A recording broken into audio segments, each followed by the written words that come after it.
Praise the Lord. Praise God. Hello, Mike. Test.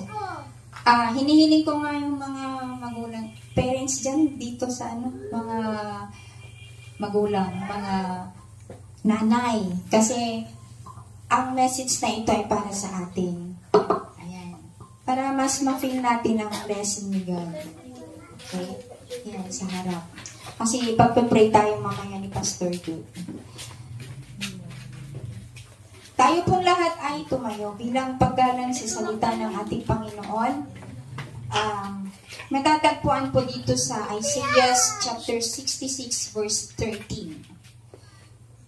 Ganito po ang sinasabi, kung paanong inaaliw ng ina ang kanyang anak, gayonin ko kayo aaliwin. Ito ang tinig at salita ng ating Panginoon.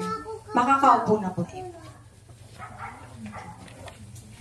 Dahil late tayo nag-celebrate ng Mother's Day. Happy Mother's Day sa lahat.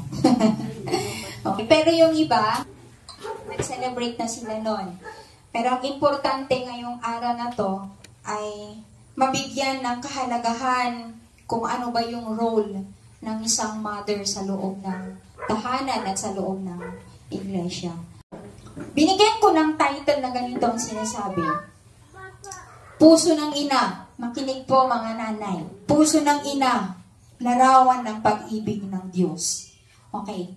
Ang isang ina, tinaguri ang pusong mamon daw. Sino ang nanay dito na may pusong mamon? Kapag ang isang anak ay dinisiplina ng tatay, ang haharang doon, nanay. Diba? Kaya minsan, nag-aaway ang nanay at tatay dahil iba kasi pag ang tatay magdisiplina sa kanyang anak, talagang masakit pag siya ang kumalo. Pero ang nanay, hanggat maaari, haharangin niya yung disiplina ng tatay na yon, nagiging konsentidor minsan ang nanay.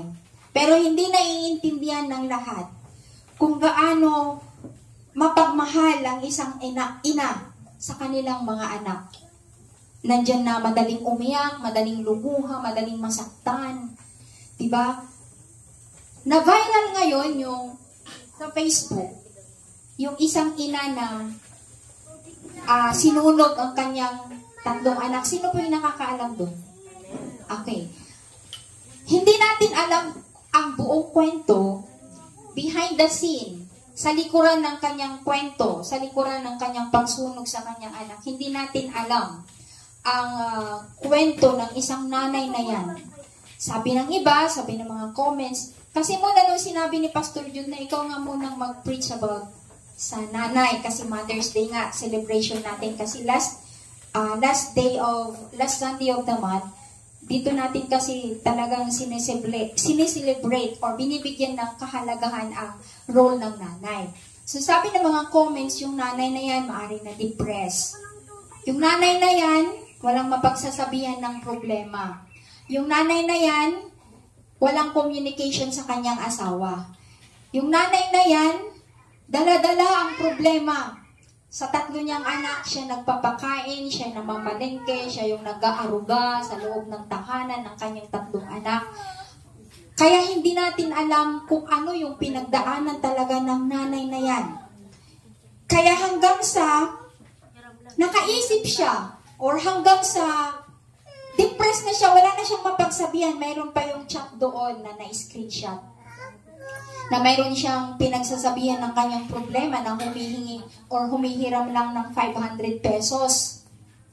Biruin nyo yun, 500 pesos, pero hindi siya napagbigyan nung kanyang pinagsasabihan. Kasi pambili daw ng gatas sana kahit beer brand lang. Kasi wala nang madede yung bata sa kanya kasi nga kulang na rin yung kanyang kinakain. Bagamat pulis yung kanyang asawa, pero sa situation niya, dumating yung point na walang-wala na siya, wala siyang mahingan, dahil hindi nga siya mabigyan ng kanyang asawa dahil nag-away nga sila.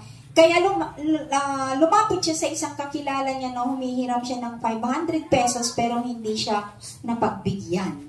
Kaya dumating yung point na hindi na niya kaya, hanggang sa nakapag-isip na siya ng hindi maganda, may bumulong sa kanya, hanggang sa iba na yung kanyang isip, hanggat nakita niya ng kanyang mga anak, yung iba natutulog niya hanggat binuhusan niya ng gas at sinunog. Kaya yun yung naging pangyayari ngayon. At totoo itong nangyari sa Santa Maria, Bulacan. Katotohanan po ito at hindi lang gawa-gawang kwento. Kaya ang role ng isang magulang sa loob ng tahanan ay napakahalaga. Kung wala ang nanay sa loob ng tahanan, napapariwara ang buhay ng mga anak, maging ang tahanan.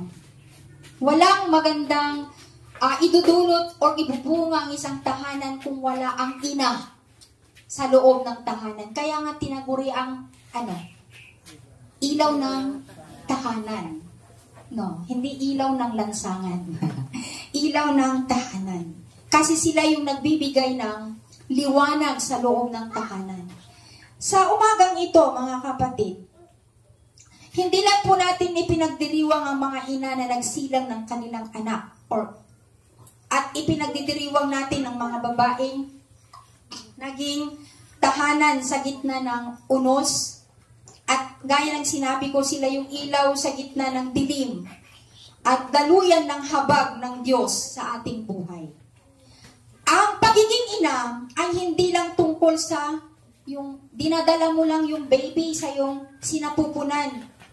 Ngunit ito ay tungkol sa pagdadala ng buong pamilya mula sa puso kahit hindi napapansin minsan. Alalahanin ninyo yung nangyaring yun, kulang sa pansin ng kanyang asawa, sa totoo lang. Kulang ng communication. Kaya ang mga magulang, sana may mga tatay dito, no?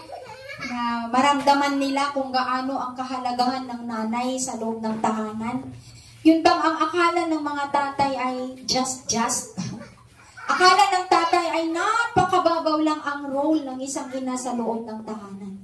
Pero sobrang bigat, sobrang makapangyarihan, kumbaga, ang role ng isang nanay. Sobrang ito ang nagbibigay ng liwanag at pagmamahal. Pansinin niyo mga nanay na hindi nakakapagbigay ng pagmamahal sa kanilang anak, anong nangyayari sa mga sa mga anak? Anong nangyayari? Napapariwara at nagkakaroon ng hindi magandang upbringing ng isang bata kasi hindi kaya ng tatay lamang na disiplinahin na siya lamang ang kanyang mga anak. Mahalaga pa rin ang role, napakahalagang role ng isang nanay sa isang tahanan.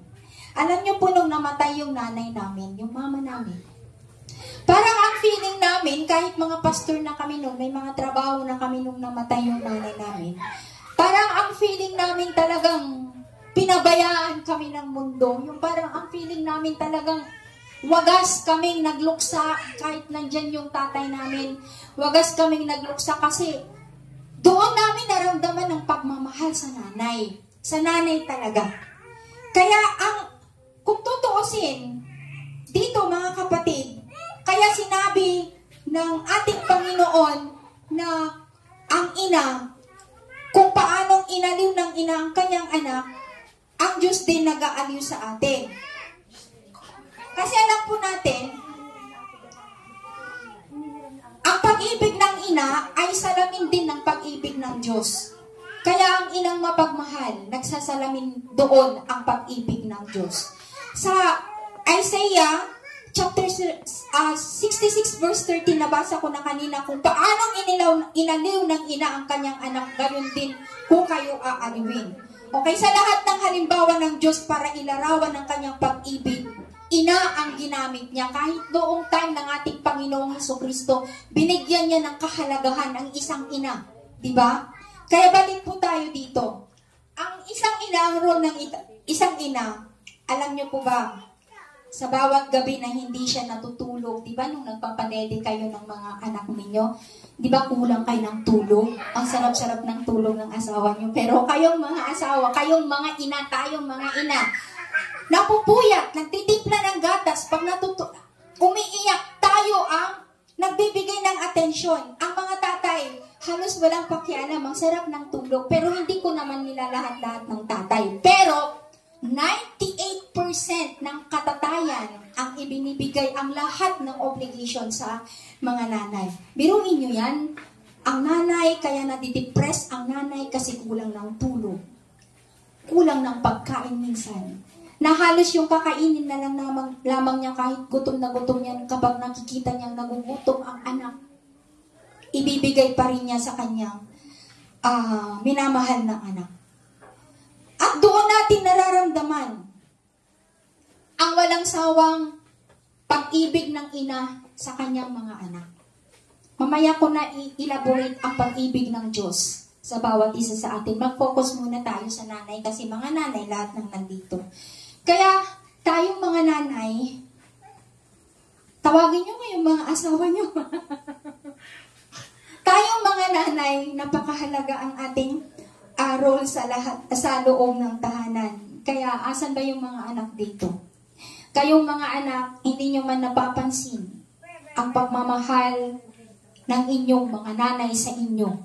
Parang hindi nyo nararamdaman yun. Pero, kung alam nyo lang kung paano siya nag-aalala sa tuwing wala pa kayo, kung alam nyo lang ang pag-aalala niya, kung malayo kayo, kung kumain na ba kayo, kung ano na ba yung nangyari sa inyo, mawalay ang kanyang anak sa nanay, parang nag-aalala lagi ang mga nanay. Kayong mga nanay, nag-aalala ba kayo kapag wala pa yung mga anak ninyo sa loob ng inyong tahanan?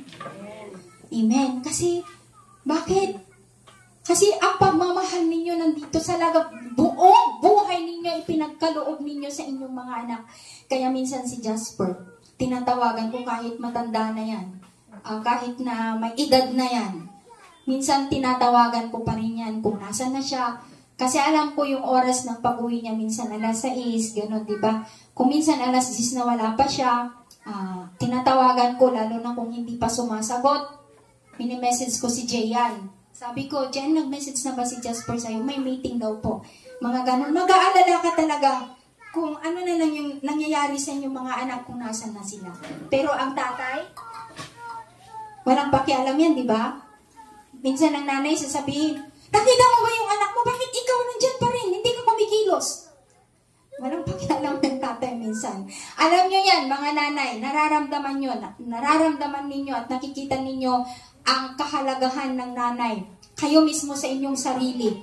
Kung gaano kayo nag-aalala sa inyong mga anak. Kanina si Sister Raquel, umiiyak siya sa kalagayan ng kanyang anak. Bakit? Ganon niya kamahal. Wala siyang mapagsabihan. Umiiyak, lumuluha dahil sa kalagayan ng kanyang anak. So ganon ang mga nanay sa loob ng tahanan, na wala siyang ibang inaalala kundi ang kanyang pamilya. Kung gaano niya itatawid ito. Kung gaano niya, kasi ang nanay madiskarte yan. Kahit walang tatay, madiskarte. Gagawin niya lahat, mabuhay lang ang kanyang mga anak. Kaya mga mahal na magulang sa umagang ito, mga mahal na nanay, mahal kayo ng Diyos. Mahal tayo ng Diyos. Mahalaga tayo sa harap ng Panginoon.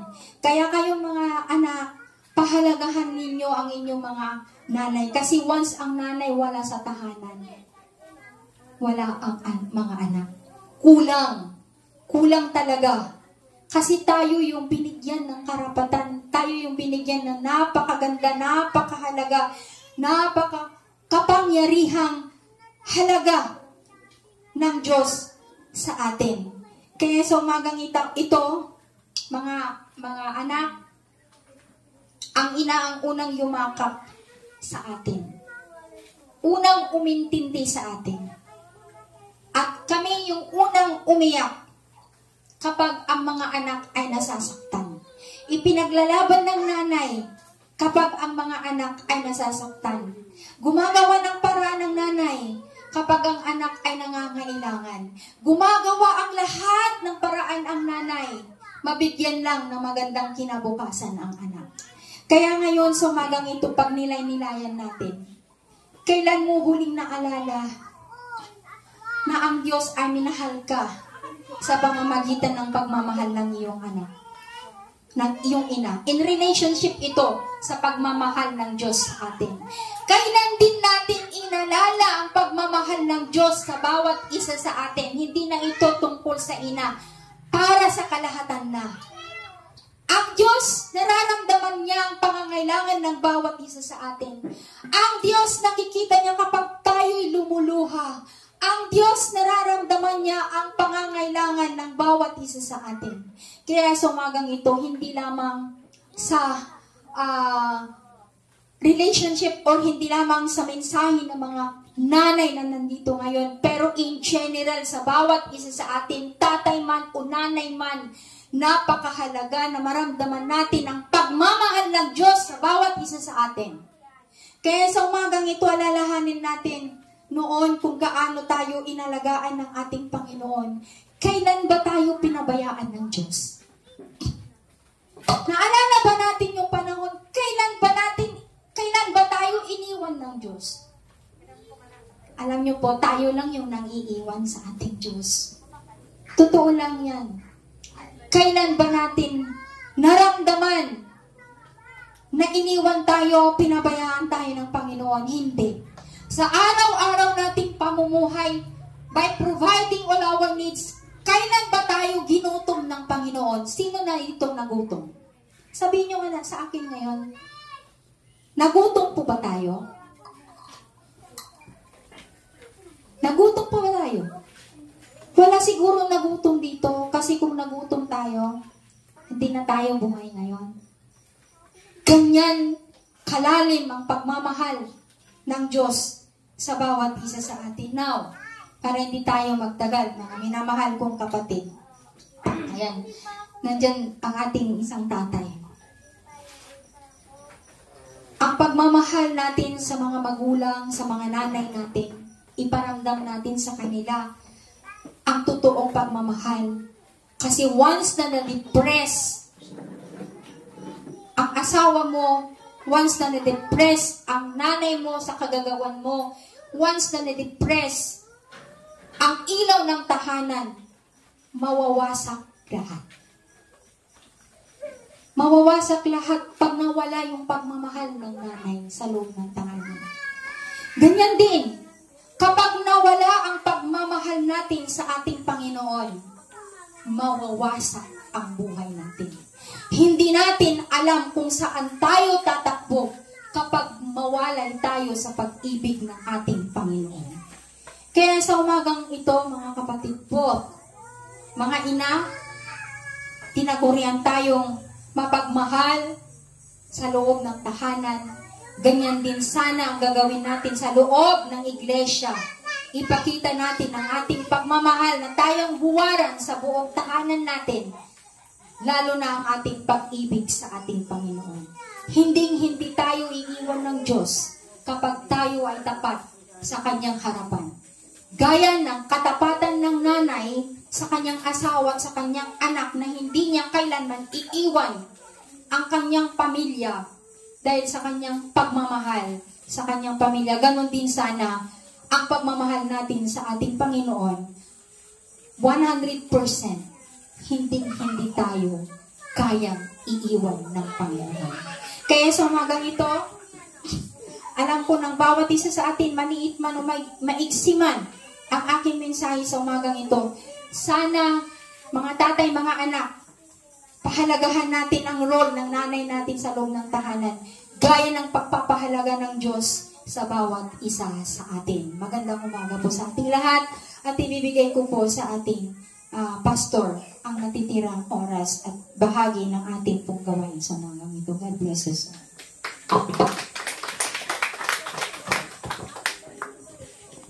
Totoo po yun, mga nanay, kaya ibinigay ko po ang mensahe para sa mga ngayon dahil araw po ng mga kananayan. So kami po ay sumasaludo po sa inyo, mga nanay, sa inyo pong pagtitiyaga, sa inyo pong pagmamahal, unconditional love, sa inyo pong mga anak. Kaya yung mga bata dito, mga kabataan, mahalin ninyo, respetuhin ninyo at igalang ang inyong mga magulang at higit sa lahat, spend time with your family. Kailangan maglaan din kayo ng oras para sa inyong mga magulang.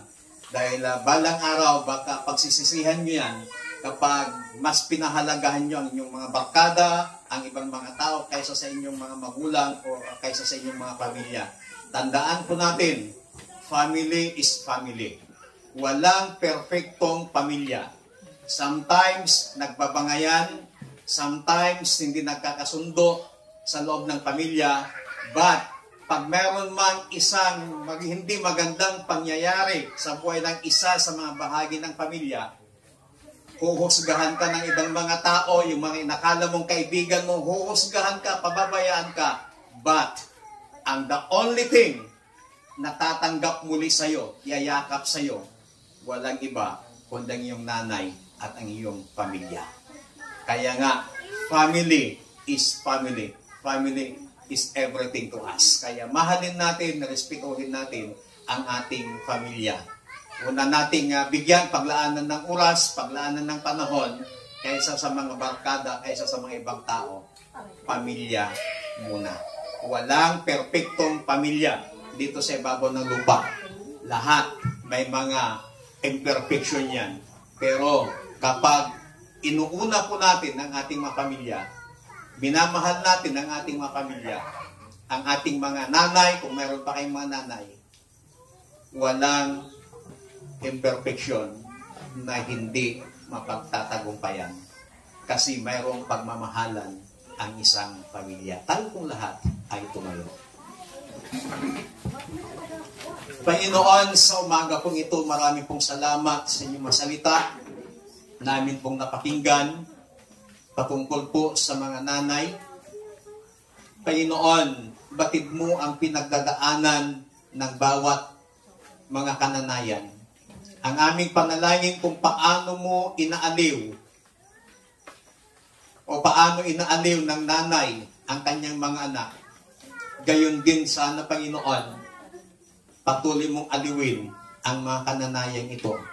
Patuloy mo silang tulungan at gabayan. Salamat po sa inyong masalita na amin pong napakinggan sa umagang ito. Patuloy mong pagpalain ang bawat isa sa amin at kayo ang siyang patuloy na kumilos, gumabay sa bawat isa. So, marami pong salamat sa inyong lahat ng papuri, pasasalamat sa tanging pangalan ng aming Panginoong Hesus. Ang lahat ay magsabi ng Amen. Palakpakan natin ang Panginoon.